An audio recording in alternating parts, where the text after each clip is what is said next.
Estamos a 50 años del Novus Ordo Missae. Estamos a 50 años de la segunda reforma protestante. Con esa reforma no católica comenzó la operación de supresión del Santo Sacrificio. Luego de haber estudiado la historia de la Santa Misa, desde San Pedro hasta San Pío V, y de haber analizado las diversas partes de la Santa Misa del rito romano y sus correspondientes oraciones, hemos considerado los antecedentes remotos e inmediatos de la nueva misa. A continuación, emprendimos el estudio general y particular de esta, y de este modo consideramos los autores y los fines de la nueva misa, examinamos la explicación de esta misa dada por los innovadores modernistas, especialmente hemos visto la Institutio Generalis, y una vez acabado este análisis comenzamos el estudio de los cambios producidos en el Ordo Missae. Los reformadores querían absolutamente la desaparición del misal romano, el aniquilamiento del rito romano. Y entrando en los detalles realizamos un estudio de esos ritos del Novus Ordo Missae. Y continuamos luego con el análisis de algunos temas en particular, primero desde el punto de vista canónico, y nos detuvimos primero en lo que llamamos una legislación revolucionaria, y vimos en detalle el ataque a la bula Quo Primum Tempore de San Pío V por medio de la Constitución Missale Romanum. Luego tuvimos que considerar los dos indultos de 1984 y 1988 y el pérfido motu proprio Summorum Pontificum de Benedicto XVI.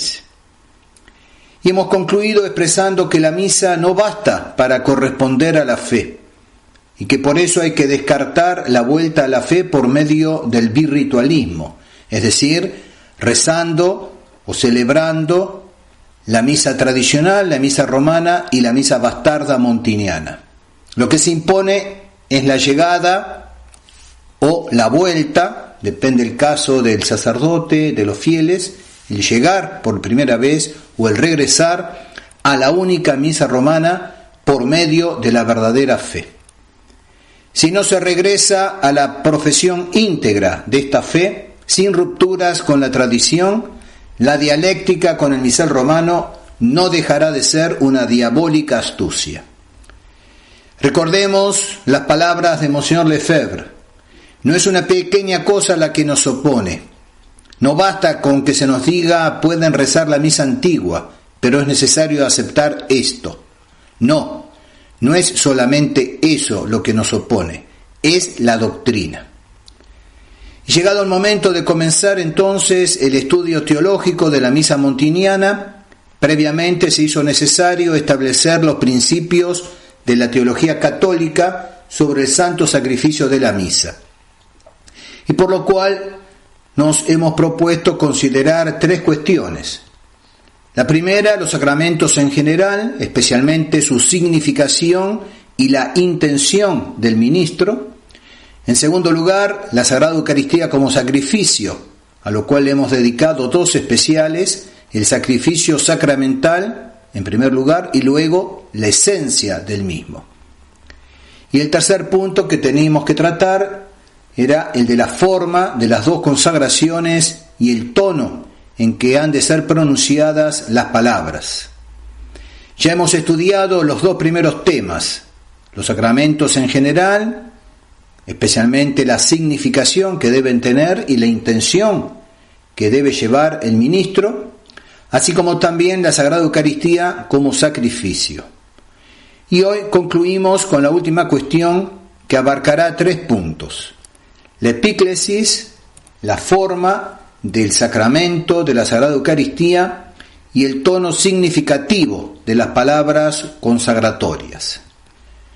Comenzando por la epíclesis, decimos que las oraciones que acompañan a la consagración solo tienen por objeto expresar la intención de la Iglesia, esa misma que debe tener el sacerdote, el ministro, es decir, su deseo y su voluntad de consagrar al pronunciar las palabras de la consagración. La finalidad es convertir el pan y el vino en el cuerpo y la sangre de Jesucristo por las divinas palabras que encierran esta virtud. Sin esta determinación, dichas palabras podrían considerarse como una mera lectura histórica, semejante a la que se hace el Jueves Santo en la fiesta del Corpus Christi o en el relato de la Pasión en Semana Santa. En efecto, el sacerdote debe hablar en la persona de Cristo, in persona Christi, y como diputado de la Iglesia comienza en nombre de ésta a invocar la omnipotencia divina sobre el pan y el vino para que sean transustanciados. Después, como ministro de Jesucristo, no habla en su propio nombre, sino que la palabra misma de Dios es la que consagra. La oración preparatoria, llamada epíclesis, no hace más que determinar, por las circunstancias y por la intención exterior, el momento divino en el cual el sacerdote asume el lugar del sumo y eterno sacerdote que le ha confiado la celebración de los divinos misterios y que habla entonces por su boca para operarlos. El vocablo epíclesis proviene del griego epiclesis, que quiere decir invocación. Se refiere pues a la parte de la Santa Misa en la que el sacerdote invoca al Espíritu Santo pidiendo su intercesión.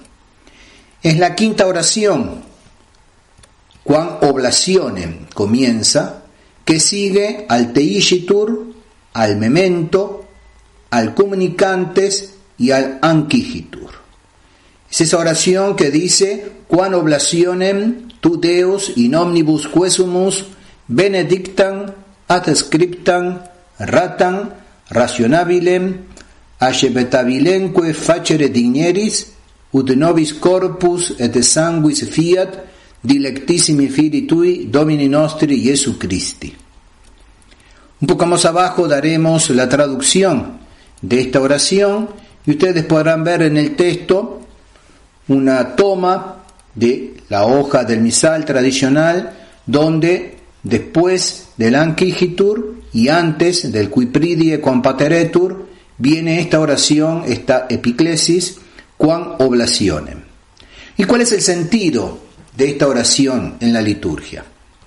Al considerar las partes de la Santa Misa y sus plegarias, en aquel especial ya hace mucho tiempo, hemos dicho que la Iglesia se prepara para la consagración por dos fórmulas de ofrenda, el Anquigitur y el Quam oblationem. Cuando el sacerdote dice el Anquigitur, extiende las manos sobre las oblatas, sobre las ofrendas. Esta imposición fue introducida por San Pío V en el siglo XVI para afirmar el carácter sacrificatorio de la consagración, entonces negada por los herejes. Y sabemos que también es negada hoy por los modernos herejes. Por eso la importancia, como ya vamos a ver, sobre todo en el especial próximo, la cuestión de esta oración, de esta invocación de la epíclesis. Y cuando el sacerdote dice el Quam oblationem, hace 3 veces la señal de la cruz sobre las ofrendas y luego una sobre el pan diciendo corpus y otra sobre el vino diciendo sanguis, para significar el acto próximo de la transustanciación respectiva en el cuerpo y la sangre de Jesucristo. Habíamos prometido la traducción de esta epíclesis que dice así: la cual oblación te suplicamos, oh Dios, te dignes hacerla en todo bendita, aprobada, confirmada, razonable y agradable, a fin de que se convierta para nosotros en el cuerpo y la sangre de tu amadísimo Hijo, Señor nuestro, Jesucristo. Como hemos dicho más arriba, la Iglesia expresa en esta fórmula su voluntad formal de consagrar el pan y el vino, de modo que se transustancien en el cuerpo y la sangre de Cristo. Esta es la intención que debe tener el sacerdote. De esta manera, el relato de la institución durante la última cena, que sigue inmediatamente a partir del Qui pridie quam pateretur, no es una simple lectura histórica, como la de los evangelios de la pasión durante la Semana Santa. Esta oblación u ofrenda, que será transustanciada en el mismo Jesucristo, será verdaderamente bendita e irrevocablemente aceptada. De modo que, unidos con Cristo, que va a entregarse a nosotros, podremos ofrecernos como una hostia viva, santa, agradable a Dios, en un culto espiritual o racional, como pide San Pablo, escribiendo a los Romanos, en el capítulo 12, versículo 1. El término epíclesis tiene dos partes: epi, que significa por encima de o sobre, y el verbo kaleo, que quiere decir llamar. Esto implica que en el momento en que el sacerdote coloca sus manos por encima del pan y del vino, en el anquigitur, está invocando, llamando al Espíritu Santo para que bendiga y santifique estos dones, lo cual pedirá expresamente en el Quam Oblationem. Como veremos en el próximo especial, Dios mediante, en un sentido totalmente distinto, la famosa epíclesis de los griegos, de los orientales, es una invocación al Espíritu Santo hecha después de las palabras de la consagración. Ahora bien, la epíclesis no afecta para nada a la validez de esta consagración, como lo ha declarado muchas veces el Magisterio Supremo de la Iglesia Romana. ¿Por qué estos textos pontificios? ¿Por qué los sumos pontífices, incluso concilios de la Iglesia Católica, se han explayado sobre este tema? Es que durante el siglo XIV, casi 3 centurias después del cisma de 1054 entre Oriente y Occidente, se instaló una controversia en términos claramente escolásticos acerca de la forma sacramental de la Sagrada Eucaristía. Dicha disputa teológica tiene desde entonces vigencia secular entre los teólogos bizantinos y los latinos. Se trata de determinar si la transustanciación de las ofrendas del pan y del vino presentadas por la Iglesia acontece mediante las palabras que Cristo pronunció en la última cena, como sostienen los latinos, o bien mediante la invocación al Espíritu Santo, la epíclesis de los griegos, que en las anáforas, al uso entre los orientales de rito bizantino especialmente, está ubicada después de la sección que ellos llaman relato de institución, anamnesis, epíclesis subsiguiente. Se trata entonces de en qué momento el pan y el vino son transustanciados, y si son transustanciados en virtud de las palabras de la consagración o en virtud de la epíclesis. Plantear el problema de la forma del sacramento conllevaba la pregunta por el instante de la conversión eucarística, la transustanciación, que será un presupuesto concomitante en esta controversia. El problema no había aparecido aún en la época del cisma, 1054, ni fue planteado en el Concilio de Lyon, 1274, durante el intento de unión entre las dos iglesias. Es preciso reconocer que durante el primer milenio no lo encontramos formulado, al menos no en términos de polémica formal. La disputa consiste en que los orientales afirman que la palabra de institución pronunciadas por Cristo en la última cena y repetidas en la Santa Misa constituyen para ellos un simple relato, por cierto necesario, pero un simple relato, pero cuya fecundidad consecratoria proviene de la epíclesis y no de las palabras mismas de la institución. De este modo, para los cismáticos, las palabras de Cristo y la epíclesis son la forma total, esencial y necesaria de la consagración. Esta no está concluida para ellos, sino tras la oración de la epíclesis, que en definitiva es la que consagra las ofrendas, y que, repito, viene después de las palabras de la consagración. Esta explicación tendrá la más amplia difusión entre los griegos y será la postura característica de la Iglesia ortodoxa en confrontación con la teología de la Iglesia católica romana. Como veremos, Dios mediante, en el próximo especial, es la misma postura de los modernistas que los llevó a modificar el sacrosanto rito del misal romano, es decir, los llevó a una impostura. La Iglesia romana, a través de sucesivas intervenciones del magisterio eclesiástico, no dejó de afirmar que la transustanciación de las ofrendas de pan y vino se realiza mediante la repetición de las palabras de la institución, las de la consagración, pronunciadas por el sacerdote in persona Christi.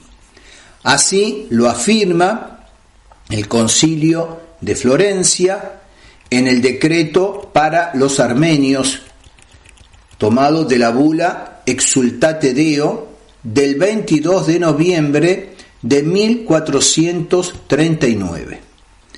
Ahí leemos: para la más fácil doctrina de los mismos armenios, tanto presentes como por venir, reducimos a esta brevísima fórmula la verdad sobre los sacramentos de la Iglesia.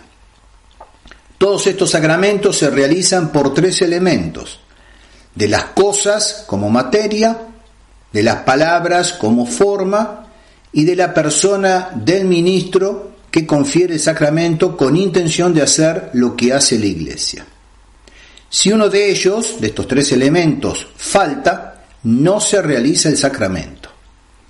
El tercer sacramento es el de la Eucaristía, cuya materia es el pan de trigo y el vino de vid, al que antes de la consagración debe añadirse una cantidad muy módica de agua.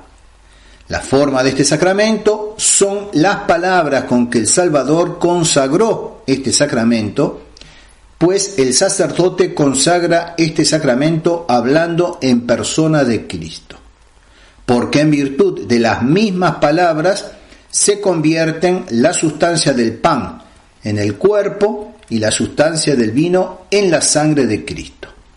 De modo, sin embargo, que todo Cristo se contiene bajo la especie de pan y todo bajo la especie de vino. Así entonces lo declaró el Concilio de Florencia. Esta misma doctrina ya había sido enseñada en el escrito Cum Dudum de 1341, dirigido a los mismos armenios en tiempos del Papa Benedicto XII, condenando el error 66 de estos armenios. Se reiteró la enseñanza en la carta Super Equibusdam de Clemente VI, dirigida a Consolator, el catálico de los armenios, en 1351. Benedicto XIII manifiesta la misma convicción en la instrucción del 31 de mayo de 1729, enviada al patriarca de los melquitas en Antioquía. Lo mismo que Benedicto XIV en el breve Singularis Romanorum del 1 de septiembre de 1741, en que confirma el sínodo de la provincia maronita. Pío VII en el breve Adorabile Eucharistie, dirigido al patriarca de Antioquía y a los obispos de los melquitas griegos en mayo de 1822, vuelve a reiterar esta enseñanza. Y San Pío X en la carta Ex Quo del 26 de diciembre de 1910, dirigida a los delegados apostólicos de Bizancio, Grecia, Egipto, Mesopotamia, en Persia, en Siria y en las Indias orientales. Y sostiene San Pío X que admitir la tesis de los griegos, según la cual las palabras de la consagración no surten efecto sino después de pronunciada la oración que llaman epíclesis, sería ir más allá del poder de la Iglesia, a la cual no le compete derecho alguno de innovar nada acerca de la sustancia misma de los sacramentos. Los yerros enumerados en esta carta de San Pío X llevan como censura la calificación de graves errores. Además, debemos citar en apoyo lo que podemos llamar, en virtud del conocido adagio lex credendi, lex orandi, cuyo sentido explica Pío XII en la encíclica Mediator Dei. Entonces lo que podemos llamar en virtud de este adagio el magisterio litúrgico, expresado en las rúbricas del misal romano, tan firmemente arraigado en el alma de los fieles. Por lo tanto, al magisterio romano de concilios y de sumos pontífices podemos agregar el magisterio litúrgico expresado en las rúbricas del misal. La liturgia, según palabras de Pío XI, es el principal órgano del magisterio ordinario de la Iglesia, y Pío XII la llamó el espejo fiel de la doctrina transmitida por los antiguos. Principal órgano del magisterio ordinario de la Iglesia, espejo fiel de la doctrina transmitida por los antiguos. Pues bien, allí en la liturgia, sobre todo en las rúbricas respecto de las palabras de la consagración, tenemos claramente que son estas, pronunciadas por el sacerdote in persona Christi, las que transustancian el pan y el vino, y no la epíclesis que precede a estas palabras y que justamente en los orientales está después. Es impensable entonces en un milenio de error en relación con el sacramento central de la Iglesia, fruto del santo sacrificio de nuestros altares. Pues bien, hasta aquí vemos lo importante de esta invocación, de esta epíclesis, y veremos, Dios mediante, en el próximo especial, reiterados entonces los errores, en este caso de los cismáticos orientales, ahora ya por los herejes, los apóstatas.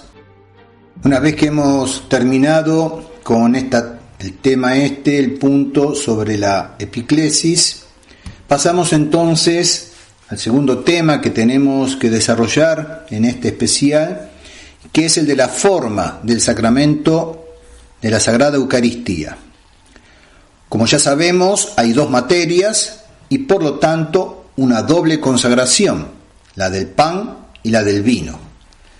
La forma de la consagración del pan, en primer lugar, es lo que veremos y sabemos que es la siguiente: hoc es enim corpus meum, porque esto es mi cuerpo.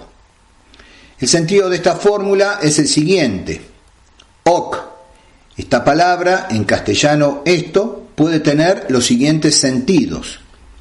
En primer lugar, el pan que el sacerdote tiene en sus manos no se toma aquí en este sentido, ya que no es verdad que el pan sea el cuerpo de Cristo. El pan se convierte, se transustancia en el cuerpo de nuestro Señor, pero de ninguna manera es el cuerpo de Cristo. Empleada en este sentido, la palabra hoc expresaría una falsedad.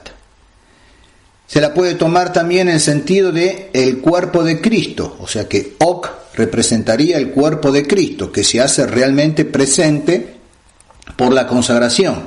Tampoco es este el verdadero sentido, ya que el cuerpo de Cristo es el término de la consagración, no es su sujeto inicial.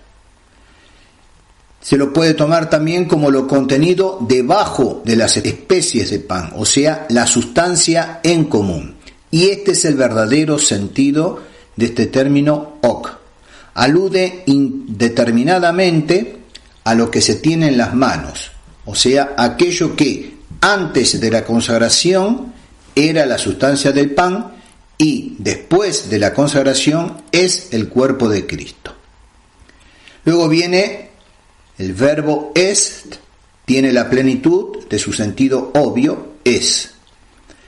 Luego la partícula enin, que como enseña Santo Tomás, significa por qué o en efecto, y se añade a esta forma por la costumbre de la Iglesia romana que la heredó de San Pedro Apóstol, y se añadió para expresar la continuidad con las palabras anteriores. Pero eso no pertenece a la forma, como tampoco pertenecen a la forma las palabras que preceden a la misma. Y luego, por último, corpus meum, mi cuerpo. Es claro que se refiere al cuerpo de Cristo, porque el sacerdote pronuncia estas palabras no en nombre propio o personal, sino en sentido meramente recitativo o histórico, como veremos, es decir, no lo hace como relatando lo que hizo Cristo en la última cena, sino en nombre y como instrumento de Cristo, que actúa en cada una de las misas como sacerdote principal, y lo hace en sentido efectivo, o sea, para realizar la real conversión de la sustancia del pan en el cuerpo adorable de Cristo. En un artículo maravilloso, Santo Tomás explica todas las razones de altísima sabiduría y de conveniencia que encierra esta fórmula eucarística. Leamos en la Suma Teológica, la parte tercera, la cuestión 78, el artículo segundo, en el cual Santo Tomás lo enuncia diciendo: esto es mi cuerpo, ¿es la forma adecuada de la consagración del pan? Vamos a leer simplemente la respuesta de Santo Tomás. Aquellos que tengan interés en profundizar tienen en el texto también las objeciones y la resolución, la respuesta a las mismas. Pero en el cuerpo del artículo, Santo Tomás dice que esta es la forma adecuada de la consagración del pan. Ya se ha dicho, en efecto, que esta consagración consiste en la conversión de la sustancia del pan en el cuerpo de Cristo. Ahora bien, es necesario que la forma del sacramento signifique lo que el sacramento hace. Remito a los que no entienden esto al especial que justamente hemos dedicado de una manera particular, específica, sobre la cuestión de la significación de los sacramentos. Entonces, es necesario que la forma del sacramento signifique lo que el sacramento hace. Por lo que la forma de la consagración del pan tiene que significar esa conversión del pan en el cuerpo de Cristo. Y en esta conversión hemos de considerar tres cosas, dice Santo Tomás: la conversión, el punto de partida y el punto de llegada. Pues bien, la conversión puede ser considerada de dos maneras. Una primera, realizándose, y otra, ya hecha, ya realizada. Pero esta forma no debía significar la conversión realizándose, sino ya realizada. Primero, porque esta conversión no es sucesiva, sino instantánea. Y en las mutaciones instantáneas, el hacerse significa con el estar realizado. Por lo tanto, la conversión debe ser considerada como ya hecha. Y da otra razón, porque las formas sacramentales sirven para significar el efecto del sacramento, como las formas artísticas sirven para representar el efecto del arte.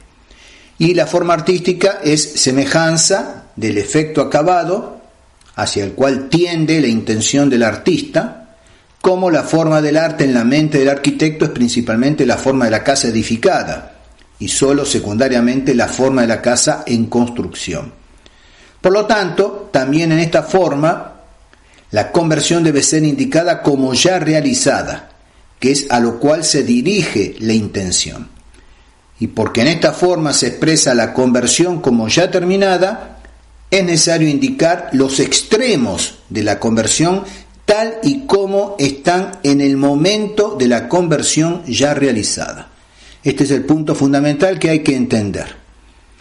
Como en esta forma se expresa la conversión ya terminada, es necesario indicar los extremos de la conversión tal y como están en el momento de la conversión ya realizada. Ahora bien, el punto de llegada tiene la naturaleza propia de su sustancia. pero el punto de partida no conserva su sustancia, sino solo los accidentes con lo que se somete a los sentidos y según los cuales los sentidos pueden discernir sobre él. Repito esta parte que es muy importante. El punto de llegada tiene la naturaleza propia de su sustancia, es el cuerpo de nuestro Señor Jesucristo. Pero el punto de partida, el pan, no conserva su sustancia, sino solo sus accidentes, con lo cual se somete a los sentidos y según los cuales los sentidos pueden discernir sobre ese punto de partida.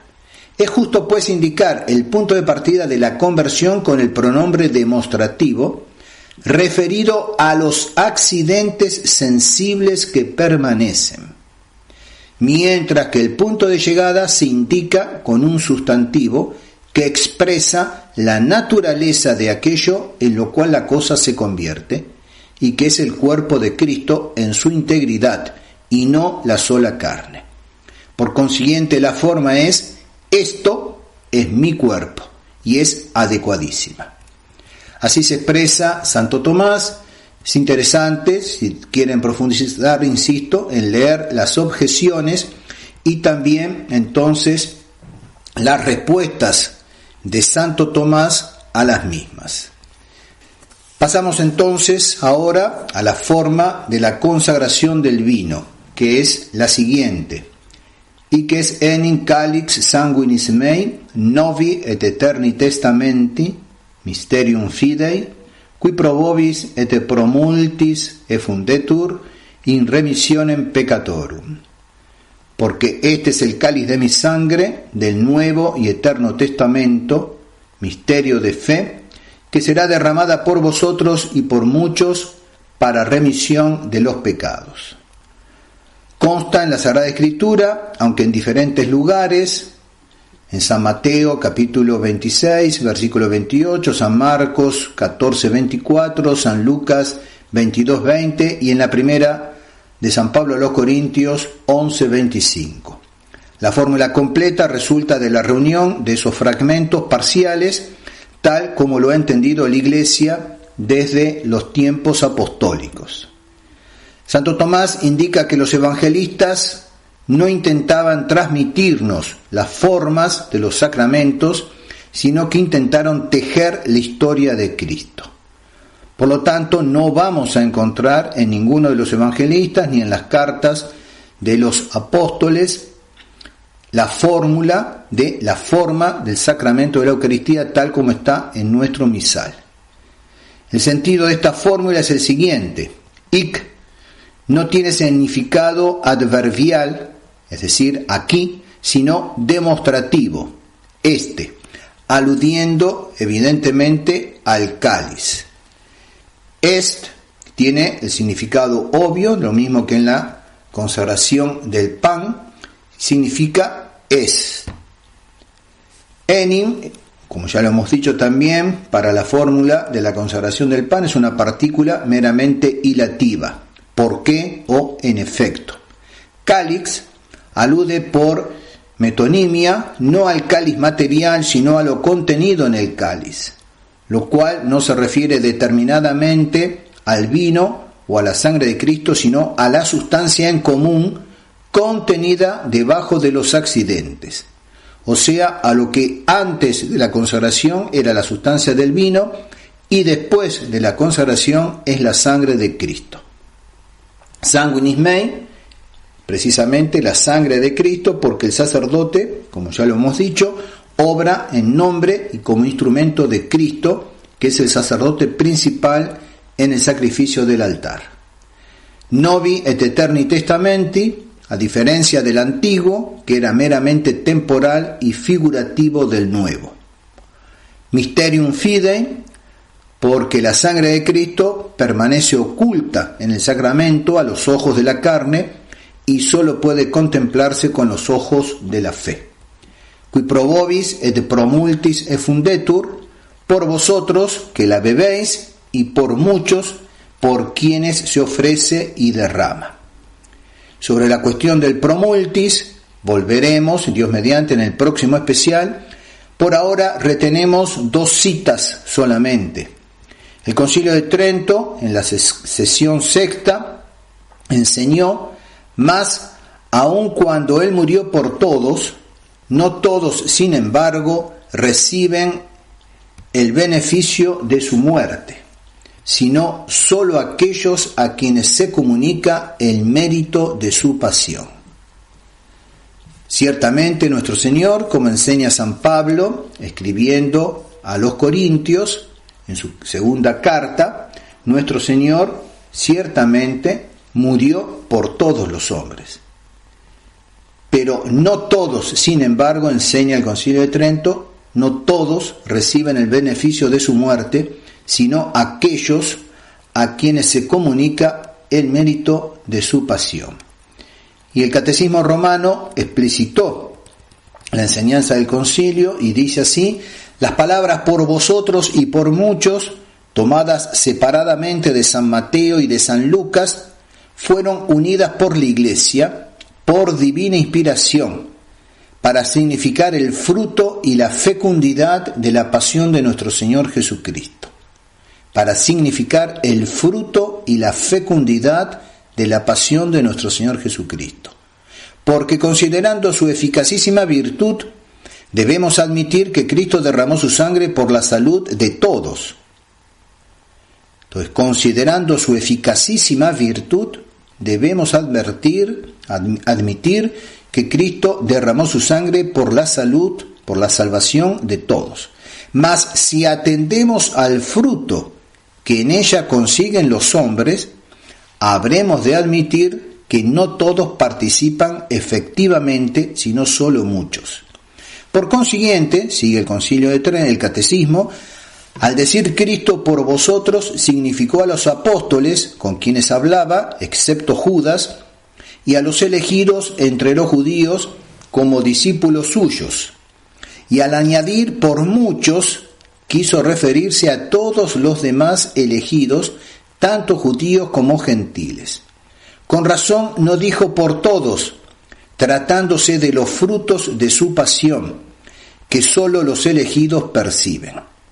En este sentido deben entenderse las palabras de San Pablo: Cristo, que se ofreció una vez para soportar los pecados de muchos, por segunda vez aparecerá sin pecado a los que le esperan para recibir la salud.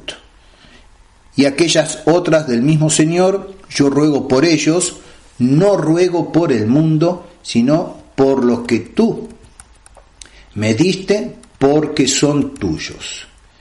Entonces, 2 textos, uno del Concilio de Trento en sí mismo, otro del Catecismo, en la cual queda clarísimo entonces por qué hay que decir por muchos y no por todos, como durante tantos y tantos años se ha dicho en la Iglesia conciliar. Sobre esto volveremos, Dios mediante, como dije, en el próximo especial.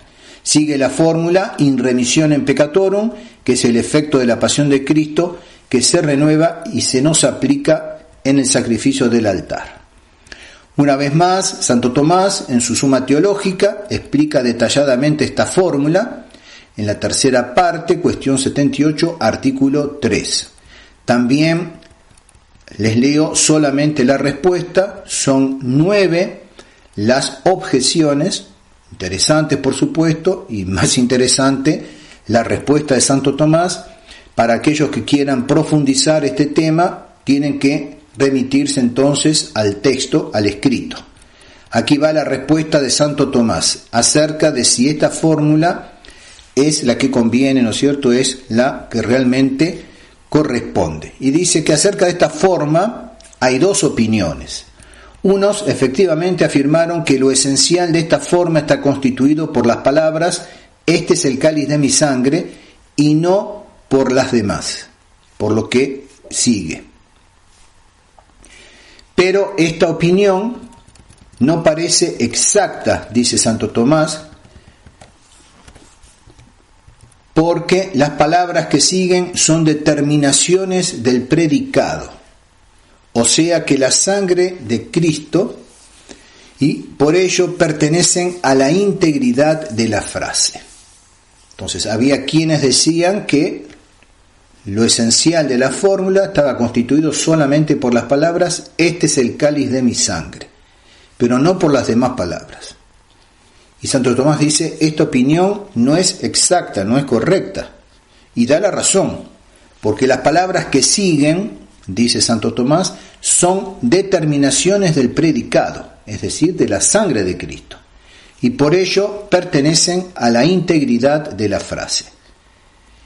Continúa el santo doctor, por eso otros, con mejor criterio, sostienen que todo lo que sigue pertenece a la esencia de la forma, hasta la proposición «cada vez que hicierais esto», que pertenece al uso de este sacramento, por lo que esta proposición ya no es de la esencia de la forma. Y es por esto por lo que el sacerdote pronuncia todas las palabras que siguen con el mismo rito y con el mismo gesto, es decir, teniendo el cáliz entre las manos. Por otra parte, también en San Lucas, capítulo 22, versículo 20, se intercalan las palabras que siguen entre las palabras de la primera parte cuando se dice «Este es el cáliz de la nueva alianza en mi sangre». Hay que decir, por tanto, que todas estas palabras pertenecen a la esencia de la forma. Pero las primeras palabras, «Este es el cáliz de mi sangre», significan precisamente la conversión del vino en la sangre, del modo que ya se dijo, dice Santo Tomás, en la forma de la consagración del pan. Y las palabras siguientes designan el poder de la sangre derramada en la pasión, un poder que se efectúa en este sacramento y que se ordena a tres cosas. La primera y principal, a alcanzar la vida eterna. Según el texto de San Pablo a los Hebreos, tenemos plena seguridad de entrar en el santuario por el poder de su sangre. Y para indicar esto, dice Nuevo y Eterno Testamento. Entonces, la primera razón a la cual se ordena la sangre de nuestro Señor derramada es para alcanzar la vida eterna. Tenemos plena seguridad de entrar en el santuario por el poder de su sangre. Segunda cosa a la cual se ordena la sangre de nuestro Señor, a la justificación de la gracia, que es el fruto de la fe, como se dice en la carta a los Romanos, a quien Dios ha propuesto como medio de propiciación por la fe en su sangre, para que Él sea justo y justificador de los que creen en Jesús. Y para indicar esto se pone misterio de fe. Y la tercera cosa a la cual se ordena es para remover los obstáculos que impiden conseguir las dos cosas precedentes, es decir, remover los pecados. Conforme a lo que se dice en la carta a los Hebreos, la sangre de Cristo purificará nuestra conciencia de las obras muertas, o sea, de nuestros pecados. Y también para indicar, añade por eso, para que se quede bien claro, que será derramada por vosotros y por muchos para el perdón de los pecados. Pues bien, esta es la respuesta de Santo Tomás, en la cual queda claro, ¿no es cierto?, que estas son las palabras de la forma de la consagración de el vino en la Santa Misa. Pues bien, a todo lo dicho, agreguemos que la consagración se verifica en el último instante de la pronunciación de la fórmula. Ya lo hemos dicho más arriba, pero es importante volver sobre este punto. O sea que la consagración, la transustanciación entonces del pan en el cuerpo de nuestro Señor y del vino en su sangre, se verifica en el último instante de la pronunciación de la fórmula. En efecto, enseña Santo Tomás, como los sacramentos de la nueva ley se confeccionan aplicando la fórmula a la materia correspondiente, y esto no se hace en un solo instante, sino en instantes sucesivos, cabe preguntar en qué instante exactamente producen la gracia sacramental, o, en nuestro caso, en la Sagrada Eucaristía, en qué momento se produce la transustanciación. Al respecto hay varias teorías entre los teólogos y así algunos dicen que en un instante indeterminado, pero antes del último momento. Esto no puede ser porque los sacramentos causan la gracia que significan y por lo mismo no pueden causarla antes de acabarla de significar. Otros dicen que inmediatamente después de pronunciada la fórmula. Tampoco puede admitirse, porque el sacramento es un ser sucesivo que termina, deja de existir al acabar la pronunciación de la fórmula. Santo Tomás y gran número de teólogos dicen que los sacramentos producen la gracia en el último instante terminativo de la fórmula. Santo Tomás enseña en la tercera parte, cuestión 78, artículo 4, a la tercera objeción, la respuesta que él da dice: las palabras con que se hace la consagración actúan sacramentalmente. Por lo tanto, el poder conversivo que hay en las formas de este sacramento sigue al significado de las mismas, un significado que queda realizado con la pronunciación de la última palabra. Por eso, en el último instante de la pronunciación de las palabras, éstas reciben el poder instrumental, pero en relación con lo que precede. Y este poder es simple con respecto a lo que significan, aunque en las palabras proferidas externamente haya una cierta composición. Esta es la sentencia, entonces, más probable que puede considerarse como del todo cierta en teología por las siguientes razones.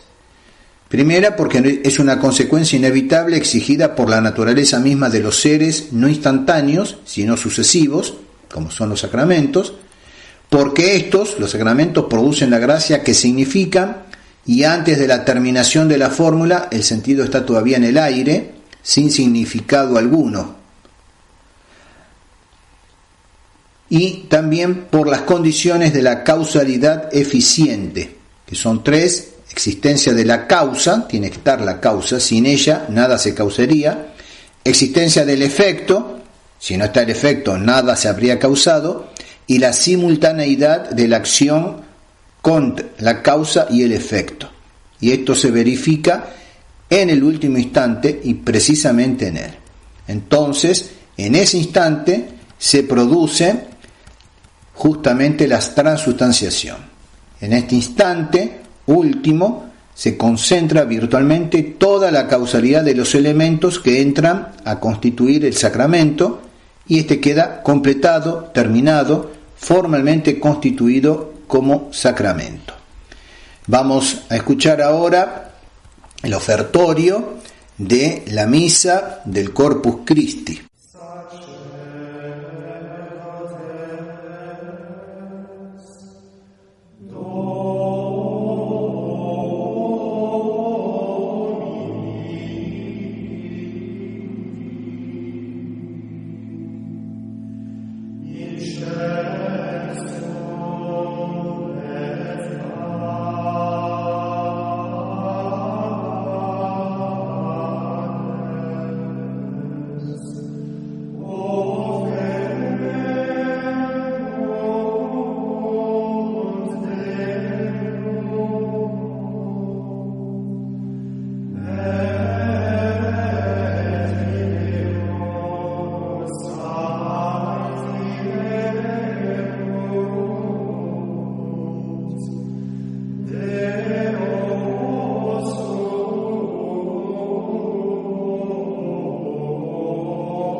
Llegamos entonces a la tercera parte de nuestro especial de hoy, el tono con que las palabras de la consagración han de ser pronunciadas. Sabemos que la sustancia es lo que constituye una cosa, independientemente de los accesorios, de las cosas accidentales que la rodean. Ahora bien, la sustancia de una forma sacramental es su significación. La significación debe corresponder a la gracia que debe producir el sacramento. León XIII, siguiendo a Santo Tomás, enseña en la Constitución Apostolicae Curae que la significación pertenece especialmente a la forma. En su decreto sobre la invalidez de las ordenaciones anglicanas del 13 de septiembre de 1896, León XIII definió y dijo: en la examinación de cualquier rito dirigido a efectuar y administrar sacramentos, se hace una correcta distinción entre la parte que es ceremonial y la que es esencial, la última siendo usualmente llamada la materia y la forma. Todos saben, decía León XIII, que los sacramentos de la nueva ley, como signos sensibles y eficientes de la gracia invisible, deben igualmente significar la gracia que ellos producen y producir la gracia que ellos significan. Esta significación, si bien debe darse en todo el rito esencial, es decir, en la materia y la forma, pertenece, sin embargo, principalmente a la forma, como quiera que la materia es por sí misma parte no determinada, que es determinada por aquella, es decir, por la forma. La significación entonces ex adjuntis, es decir, de la parte ceremonial de los elementos accesorios, también debe expresar la significación del sacramento. El uso de la materia y la forma del sacramento con la integridad de la significación ex adjuntis asegura que el ministro manifiesta la intención de la Iglesia. Si las modificaciones introducen una contradicción, el sacramento no es eficaz, porque obviamente indicaría que el ministro carece de la intención requerida, sería inválido. Si la significación ex adjuntis está truncada, el sacramento será dudoso, porque la intención puede faltar prácticamente. Es legítimo en este caso indagar entonces las intenciones de quienes modificaron el rito para evaluar su validez.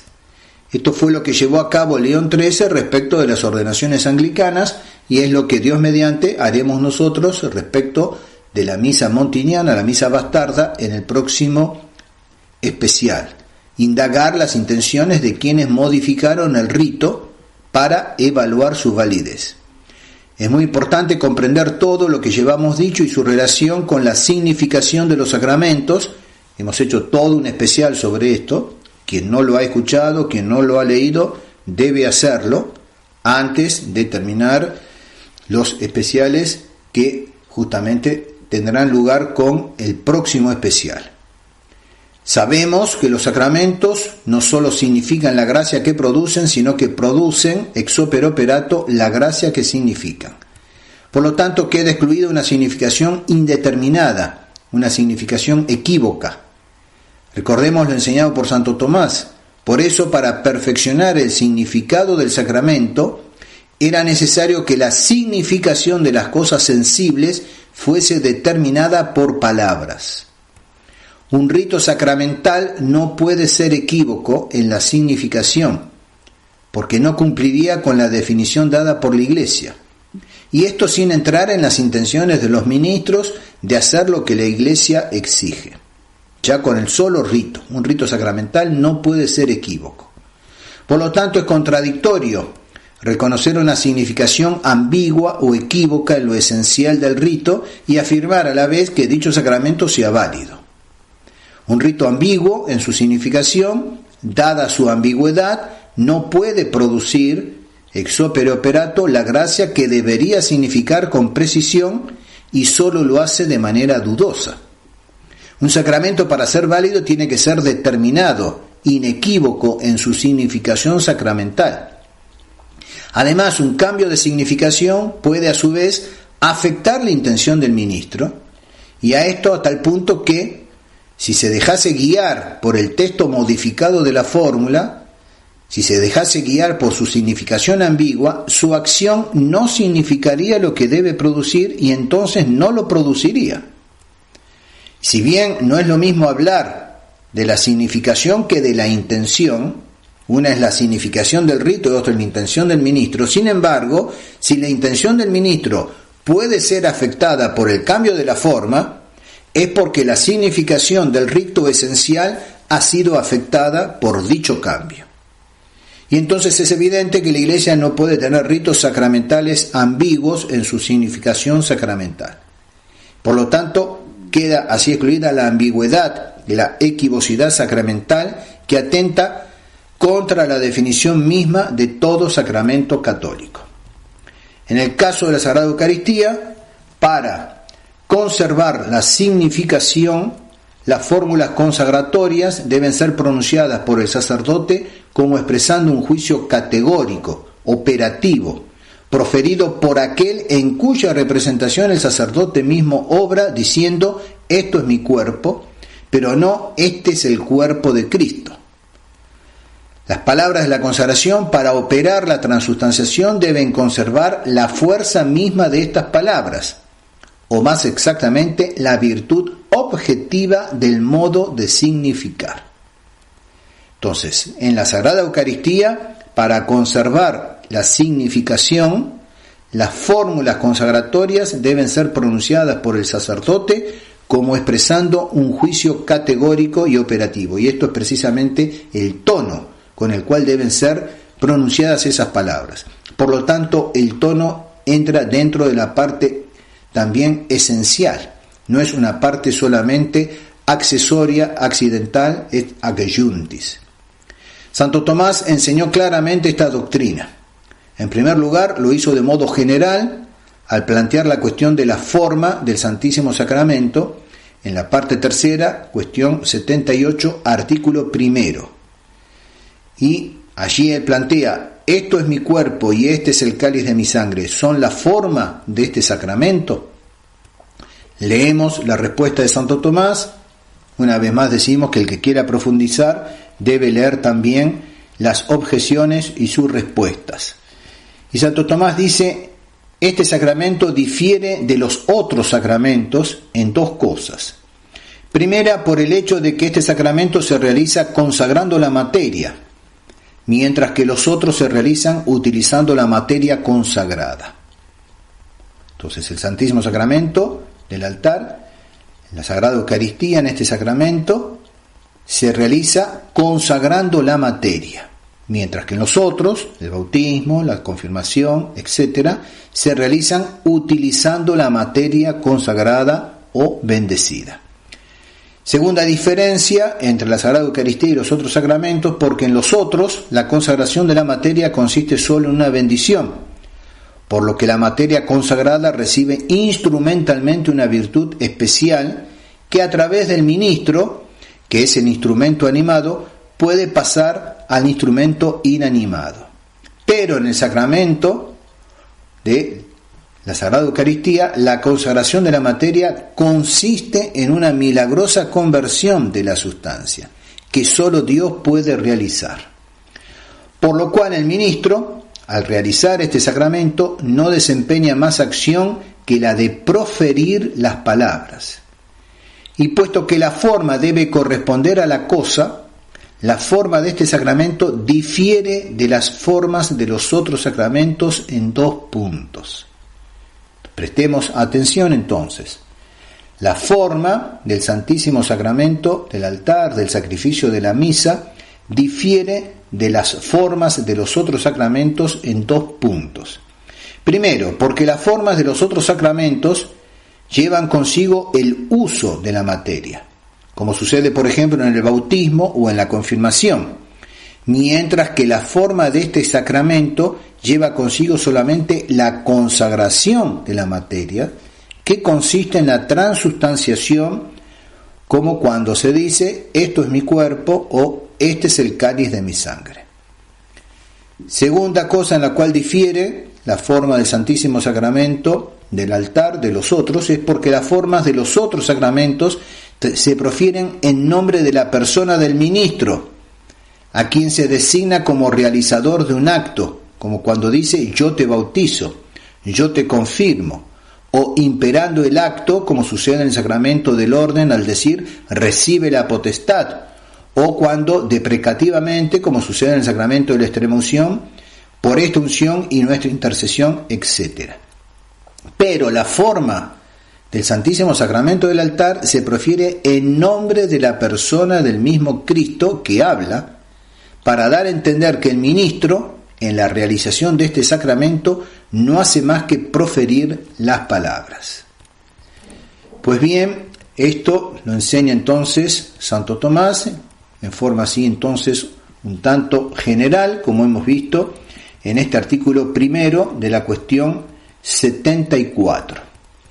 Vamos, antes de pasar al otro texto importante de Santo Tomás, escuchar entonces la comunión de la fiesta del Corpus Christi, Quociescunque.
Santo Tomás, más adelante, respondiendo a la cuestión de si las locuciones de la forma son verdaderas, enseña lo siguiente, en la cuestión, parte tercera, cuestión 78, artículo 5. Se pregunta si estas formas son verdaderas. Y Santo Tomás responde que las opiniones se han multiplicado en torno a este problema. Algunos han dicho que en la locución hoc es corpus meum, esto es mi cuerpo, la palabra hoc, esto, implica una demostración pensada, no como ejercitada o ejercida, porque esta locución se toma materialmente, ya que es pronunciada por modo de narración, recitative proferetur. De hecho, el sacerdote recita lo que Cristo dijo, esto es mi cuerpo.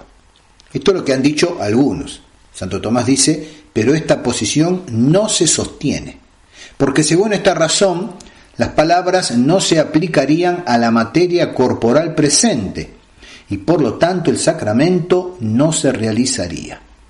En efecto, cita aquí a San Agustín, la palabra se une al elemento y se realiza el sacramento. Además, esta solución, dice Santo Tomás, no evita por completo la dificultad de nuestro problema, porque los mismos argumentos valen para estas palabras cuando fueron pronunciadas por primera vez por Cristo. Pues es evidente que entonces no se utilizaron materialmente, sino que se tomaron por su valor de significación significativamente, significative en latín. Por lo tanto, dice Santo Tomás, concluye para esta primera cuestión, debe decirse que también cuando son pronunciadas por el sacerdote, se utilizan por su valor de significación, significative, y no solo materialmente, non tantum materialitar.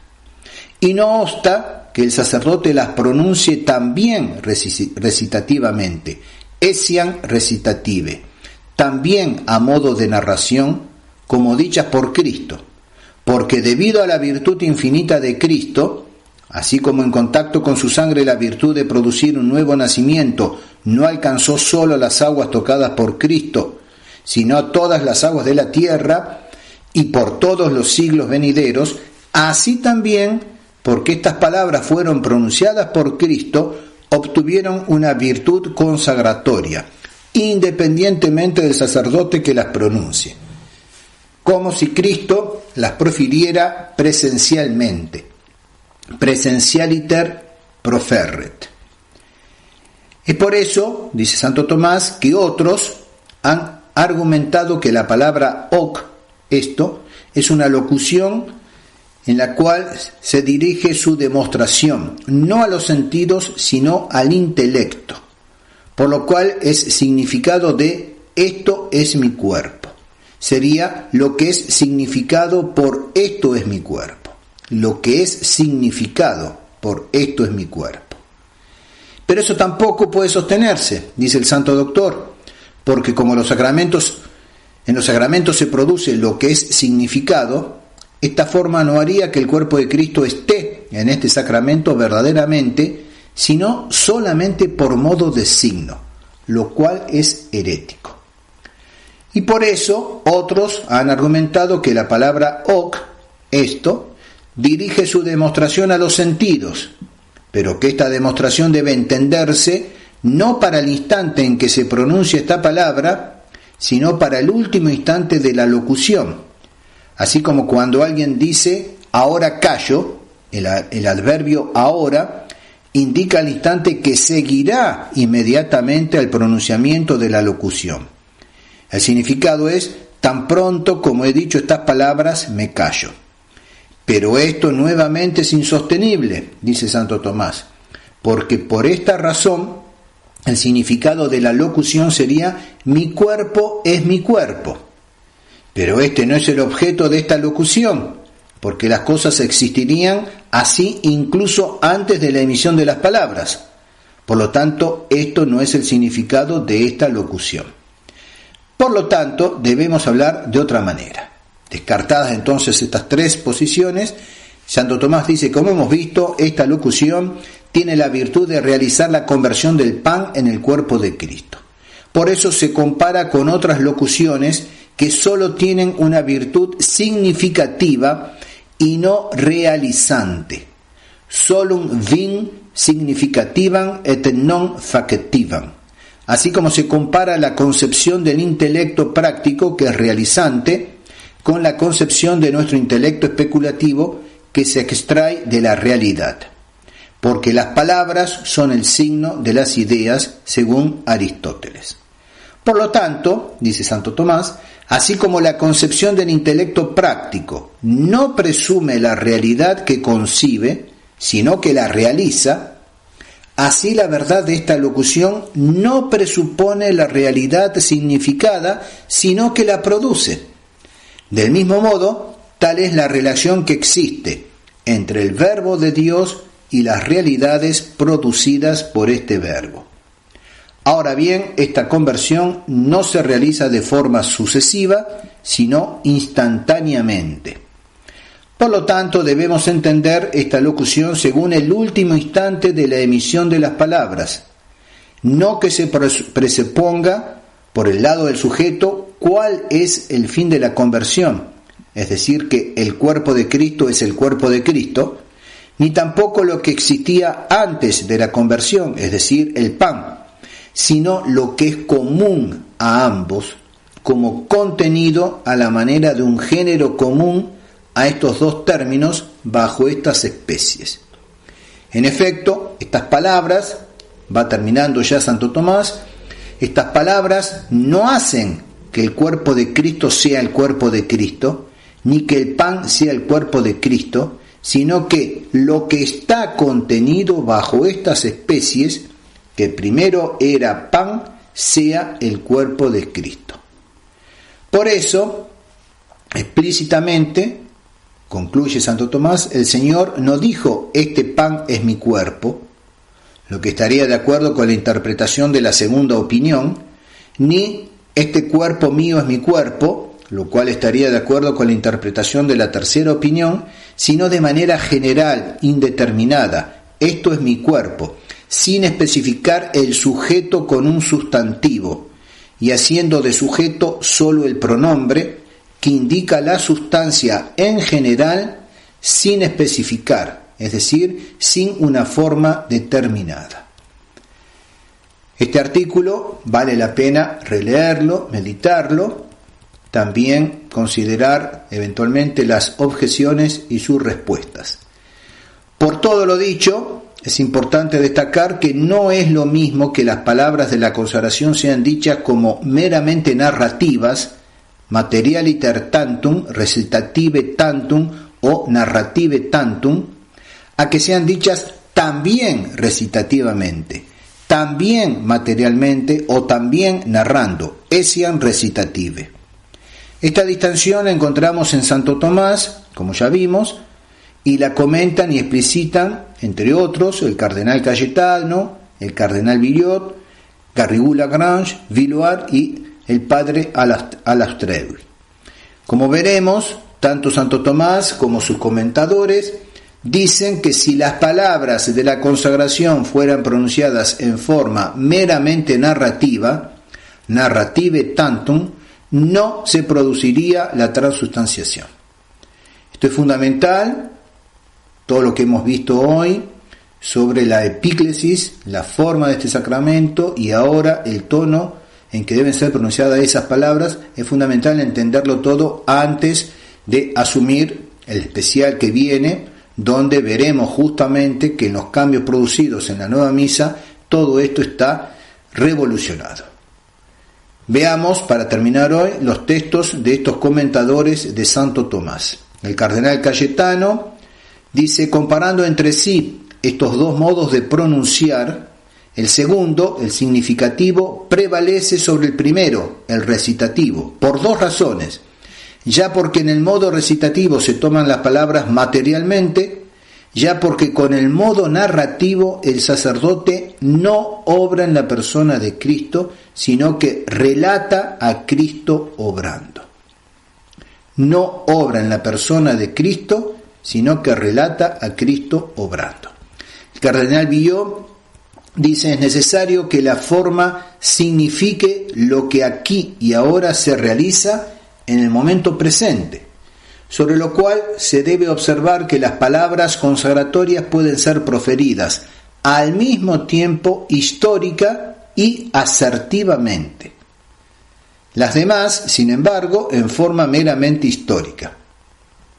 Digo que las palabras en las cuales reside la eficacia de la consagración son proferidas históricamente, como consta por el contexto del canon de la misa en todas las liturgias, y al mismo tiempo asertivamente, puesto que de otro modo no serían prácticas, ni se aplicarían a la materia presente, y por consiguiente no realizarían el sacramento. Entonces, si fueran proferidas en forma meramente histórica, históricamente, y no además o inclusive solamente en forma asertiva, no se aplicarían a la materia presente y por consiguiente no realizarían el sacramento. El padre Garrigou-Lagrange dice en la primera parte del cuerpo del artículo, al que hemos hecho referencia antes, Santo Tomás excluye en primer lugar tres opiniones. La primera opinión es, estas palabras se dicen solo recitativamente, no significativamente. Se responde, de este modo no se realizaría ahora el sacramento, sino que se recitaría solamente la conversión realizada por Cristo, como en la predicación de la institución de la Eucaristía. Además, esta opinión no resuelve las dificultades propuestas. Estas palabras, dichas ahora por el sacerdote, son dichas no solo recitativamente, refiriéndose solamente al pasado, sino significativamente, significando en efecto que algo se realiza aquí y ahora. Algo se realiza aquí y ahora, no refiriéndose solamente al pasado. El padre Villard dice, estas palabras no se profieren de manera meramente recitativa e histórica, tanto porque, como dice el Concilio de Florencia, el sacerdote habla in persona Christi, cuanto porque quien meramente recita las palabras de otro no habla en la persona de aquel, sino en la suya propia. tanto porque no aplicaría la forma a la materia presente, sino a la materia que Cristo consagró, cuanto ni siquiera necesitaría materia presente, porque en efecto para recitar la historia no es necesaria la presencia de la cosa de la cual se hace la narración. Por consiguiente, estas palabras las profiere el sacerdote sin duda recitativamente, como lo prueban las palabras precedentes, pero también significativa y efectivamente, puesto que refiere las palabras que Cristo dijo en la última cena, y al mismo tiempo tiene la intención de aplicarlas a la materia presente y hacer lo que significan, ejerciendo un acto de su potestad. Finalmente, el padre Alauztrey, en su tratado sobre la Santísima Eucaristía, donde trata la cuestión de qué manera han de proferirse por el sacerdote consagrante las personas de la Eucaristía, dice: en primer lugar, hay dos maneras de hablar. Recitativamente, cuando uno refiere algo como dicho por otro, no afirmándolo absolutamente ni negándolo. O significativamente, cuando refiere las palabras dichas por otro, afirmándolas al mismo tiempo como suyas o negándolas.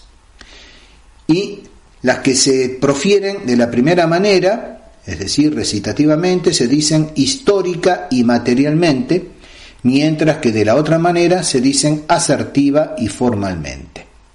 Luego dice que no hay inconveniente alguno en hablar recitativamente y al mismo tiempo significativa o asertivamente, porque no pugna, o sea, no obsta, el que uno refiera que alguien dijo unas palabras y que el mismo que habla las diga también con intención de afirmar o significar.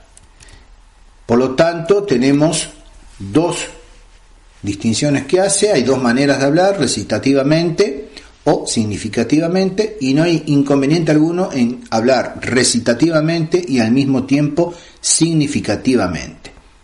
Y ahora establece entonces la tesis, dice: el sacerdote profiere las palabras de la consagración ya recitativamente, ya asertiva o significativamente. Y en la primera parte dice: decir recitativamente determinadas palabras es pronunciarlas o repetirlas como dichas por otro. Y es así como el sacerdote profiere las palabras de la consagración como dichas primeramente por Cristo, según aparece en el canon de la misa, en el cual dice el sacerdote: el cual, nuestro Señor, la víspera de su pasión, tomó el pan y lo dio a sus discípulos diciendo: tomad y comed, etc. La segunda parte es decir que las palabras se profieren asertiva o significativamente. Dice: el Concilio Florentino habla así: la forma de este sacramento son las palabras del Salvador por las cuales consagró este sacramento. El sacerdote, hablando en persona de Cristo, consagra este sacramento. Ahora bien, dice el padre Alauztrey, si el sacerdote dice las palabras de la Eucaristía solo recitativamente, nada dice ni hace en persona de Cristo, sino que solo relata lo que Cristo dijo e hizo. Segunda prueba, Santo Tomás lo afirma así, dice el padre Alauztrey, y cita entonces lo que ya hemos leído de Santo Tomás. Hay que decir que cuando las palabras de la consagración son proferidas por el sacerdote, se toman significativamente y no solo materialmente.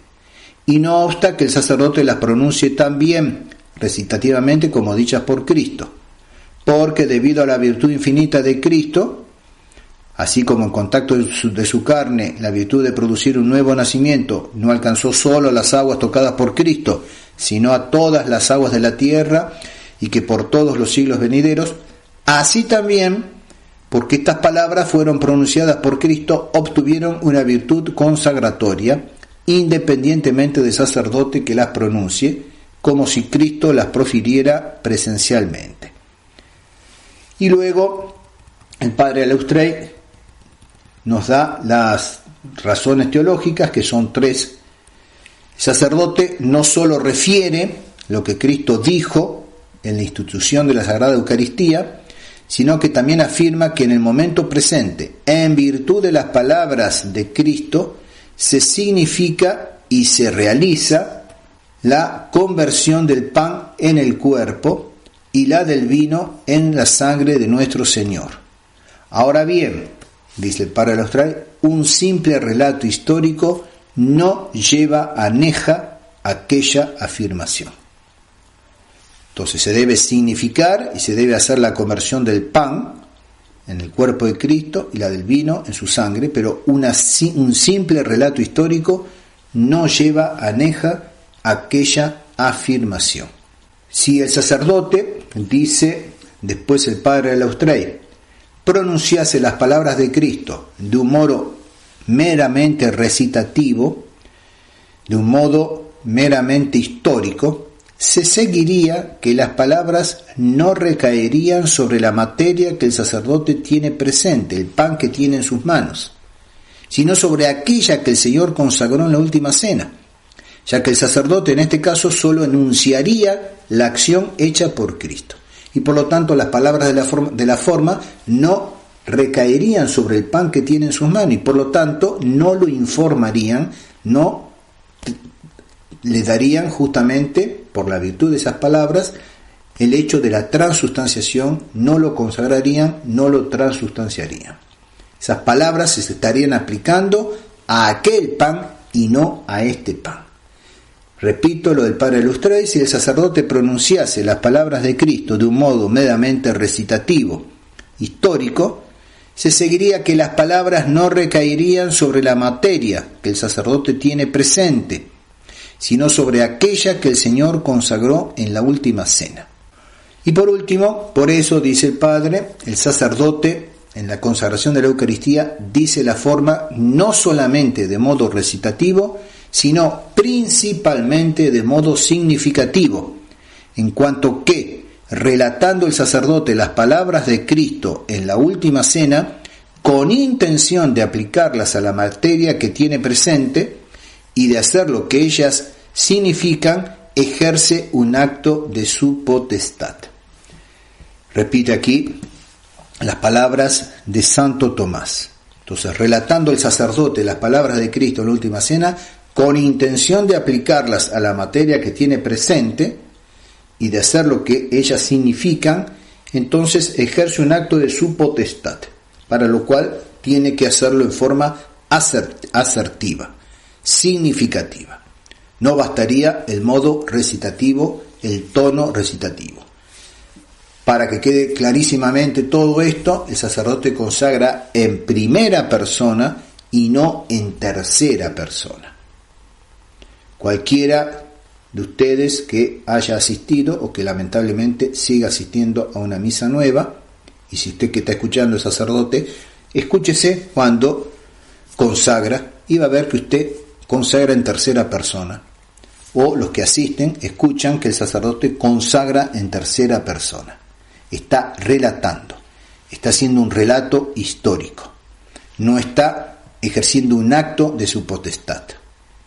Pues bien, todas estas cosas que hemos visto hoy, estos tres temas, estas tres cuestiones, la epíclesis, la forma de este sacramento y el tono en que deben ser dichas estas palabras de la consagración, nos introducen directamente ya, después de lo que hemos visto, además de la significación de los sacramentos en general, en especial de la Sagrada Eucaristía y lo que hemos visto, el Santísimo Sacramento como sacrificio sacramental y la esencia del mismo. Todo esto era necesario y nos ha preparado para, Dios mediante, abordar el último especial, aplicando todo esto al caso de la nueva misa, de la misa bastarda, de la misa montiniana.